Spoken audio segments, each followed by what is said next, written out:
pag-usapan naman natin ang misyong medikal sa selebrasyon ng 5th anniversary ng UP Baguio Triskelions dito sa Big Bigat.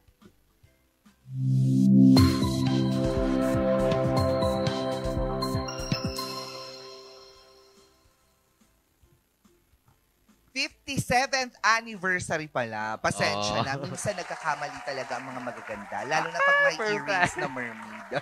At kasama nga natin ngayon ang chairman ng Triskelions Grand Fraternity. Walang iba kundi si Sir Rob Benedict Encarnacion. Magandang umaga po, Ma'am Bea and Sir Ron. Magandang umaga po sa ating mga tagapanood. Magandang umaga po. Magandang umaga. Taga-san ka? Taga-san po ako? Taga Pasig City. Taga-Pasig? Oo, yes. Alam mo. Pasig naman kayo. Sabi niyang ganon. Anyway, mapunta muna tayo dito sa medical mission ninyo. Ano po ba yung layunin talaga ng misyong ito? So, pinakalayunin po namin, syempre po makatulong po sa aming community, no, sa Barangay San Jose. At syempre po makapagbigay ng tulong dun sa mga bata at syempre sa mga magulang. Also, extension of this program po, no, this medical mission is the feeding program. Kasama po siya ng ating medical mission this September 27. September 27. Dito nga yan sa San Nicolas, Pangasinan. Yes. Pero bakit nyo napili yung San Jose Elementary School dito sa may San Nicolas? Shout out nga pala dyan sa San Nicolas. Napunta na ako dyan. Ang ganda ng lugar. Actually, yes. Actually, napakagandang lugar po niya. No? Pero, to be honest po, it is from our Brad. Galing po siya sa Barangay San Jose. And actually, before po nakapagbigay na rin po kami ng mga school supplies this last June, before yung pasukan, nagbigay po kami ng mga school supply dito sa elementary school. And also sa San Nicolas, sa bayan ng San Nicolas, specifically yung National High School, nag-conduct din po kami ng college admission test review.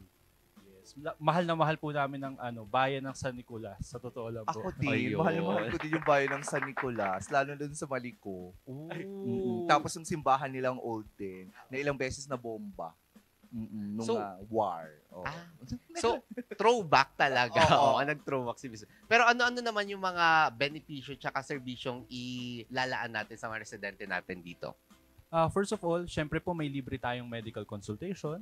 And meron din po tayong magbibigay rin po kami ng mga gamot. Based po dun sa consultation, syempre may mga reseta na ibibigay. And shoutout din po pala sa Unilab and sa TGP Party List for sponsoring this activity. No, maraming salamat po sa pagbibigay ng gamot at suporta po ninyo sa amin for this medical mission. Yung mga beneficiaries po, ilan po yung target natin? Ang target po natin is 500, no. From 100 like last year. This is our second provincial medical mission From last year po kasi 100 lang. This time we're trying to reach 500 residents. Kasi nga po malaki talaga yung range nito and yung sponsorship po talaga is marami. At saka isa pa, medyo maluwang kasi. Isa sa pinakamaluwang din na bayan na ang San Nicolas dito sa may Pangasinan. Kaya for sure, marami rin talagang dadalo dyan, no? Lalo na, yun nga, libre. Oo. Pero ano yung pinagkaiba nitong medical mission ninyo dun sa ibang outreach program na ginagawa nyo? Well, wala naman po talagang pinagkaiba. Lahat naman po ng medical mission, lahat ng outreach programs po ng Tau Gamma Phi and Tau Gamma Sigma is may isang mission lang naman po is makapagbigay ng tulong. At kami po sa Tau Gamma Phi at sa Tau Gamma Sigma, kaming mga Triskelion, naniniwala po kami sa humility over service. Na we are humble servants. So in everything we do po, hindi po namin ito to brag or anything. Ito po is to inspire the people and also to be the light, to be bearers of light, to be the light amidst the darkness. Yun, yung pagtulong talaga, yung ini-aim nila. Yun ang puso. Kakapanood ko din lang kasi kagabi. Kaya alam mo na. Anyway, Sir Ron, no, kasi napag-uusapan na rin naman na natin itong Triskelions and 57th anniversary na. Sa mga nakakapanood sa atin na hindi pa kilala kung sino nga ba itong UP Baguio Triskelions, maaari niyo po ba kaming bigyan ng background po ninyo? So, kami pong UP Baguio Triskelions, nag-start po kami noong November 20, 1978. 10 years after po ng founding ng UP ng original mother chapter from the UP Diliman chapter na noong October 4, 1968.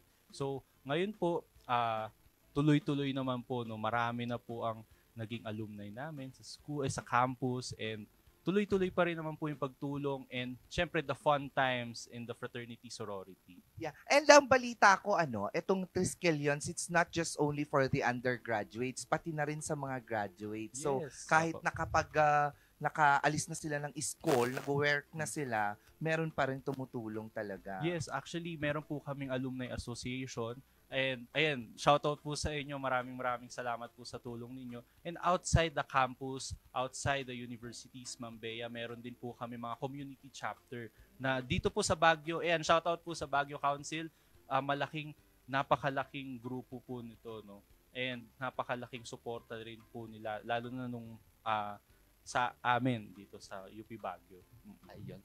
Nabanggit nyo nga na itong 57th founding anniversary nyo is malaking tulong lang na hindi lang kayo nagsi-celebrate. So, paano makatutulong tong ginawa nyong medical mission sa pangmatagalang kalusugan ng komunidad?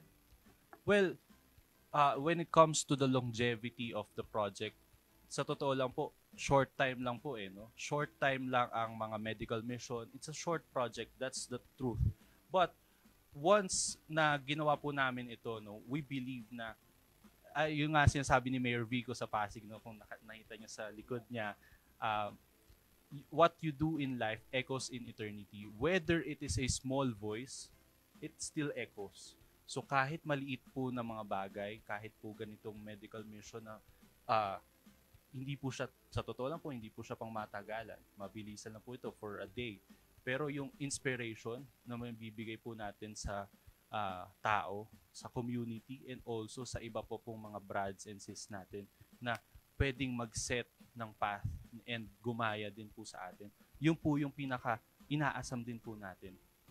Yung maging inspirasyon Yes. para sa ibang mga organisasyon. Yes. Saka lahat Oo. ng maliliit na bagay, may ripple effect yan sa Yes. ating, especially sa ating community. Oo. Kasi yun nga yung tinutulungan. Yun yung aim nila, makatulong at mag-inspire. Yun yung sinabi sa akin ni Juan, Consolacion.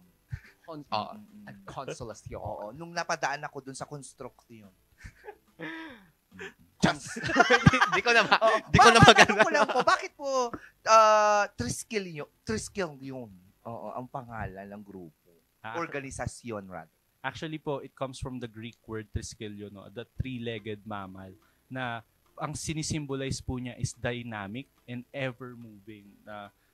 So yun po yung gusto namin i-symbolize, na kami pong fraternity sorority, yes, we are very traditional, pero we are dynamic and we can improve and we can change the tradition.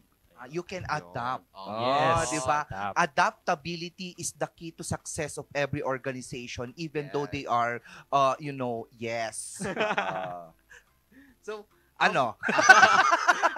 so mabalik tayo dun sa ano. Hindi, wag. Dito na lang muna tayo. Magto-throwback Sige, na go, tayo. go. Pero itong mga medical mission nyo, meron ba kayong mga challenges when it comes to conducting this kind of activities?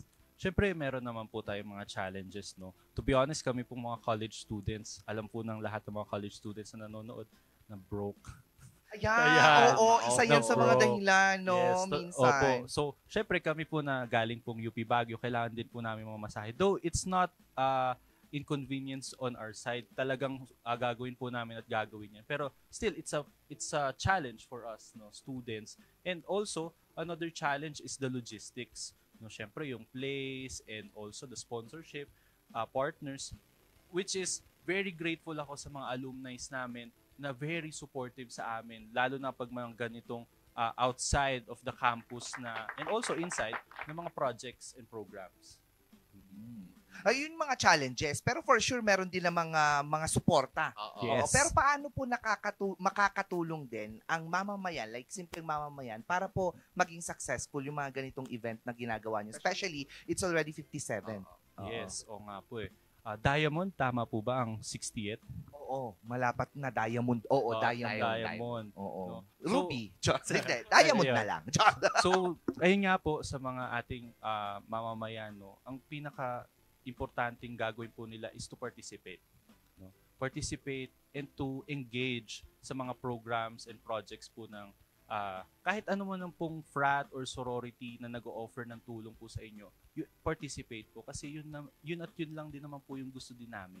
And also to encourage other people na makilahok, no. Hindi lang po kayo yung makikinabang, but also kung sino po talaga yung talagang mangangailangan po ng gamot, nung serbisyong ibibigay po ng fraternity, sorority, or any organizations, NGO, CSOs man yan, lagi po kayong mag-participate. And most importantly po, maliban po sa kayo po ang makikinabang, syempre, ang gusto rin po namin is for you to give back. Hindi man po ito sa paraan na sasali kayo sa fraternity or sa mga organizations, but you give back on your own ways, on your own time, di ba? Hindi naman po kami namimilit, pero yun po yung gusto namin, magbigay ng inspirasyon. Again, sa ibang, hindi lang po sa amin, pero sa mamamayan din po. Yan. So open po pala kayo, no, sa tulong din mula sa ibang organisasyon. Yes. Especially mga individuals, mga mamamayan. Volunteers. Volunteers. Yes, Yun mga mga voluntaryo na maaring sumuporta at tumulong sa ganitong klaseng mga misyon. Misyon upang isulong ang kalusugan ng mamamayang yes. Mamamayang Pilipino. Alam mo yung hirap ako dyan, mamamayang Pilipino. Mamamayang Pilipino. Ayan. O baka may nais nyo po nga imbitahan lahat ang mga manonood natin, lalong-lalo na dito sa may Pangasinan, na suportahan ang misyon na gagawin nyo dito sa San Nicolas, Pangasinan. Ayun po, muli maraming salamat po Ma'am Bea and Sir Ron for inviting me.